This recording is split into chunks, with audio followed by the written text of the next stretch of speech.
So this is Carato Pier 1 pala, Frenny, no? Tapos tumawid tayo ng Caramon Street yata. Ayan, mukha dito maraming kainan nga, no, sinasabi ko sa inyong fresh, raw, seafood. Yan.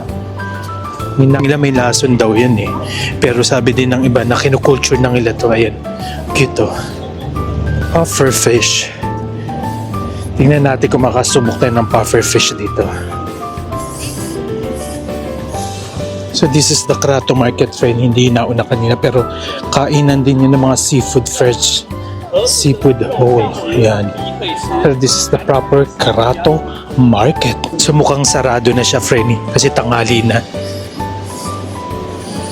Magto-12 na kasi, Frenny, kaya ganyan. Isa sa mga dinadayo dito sa area to, sa pagtawid lang ng Mochico area. Carato Market.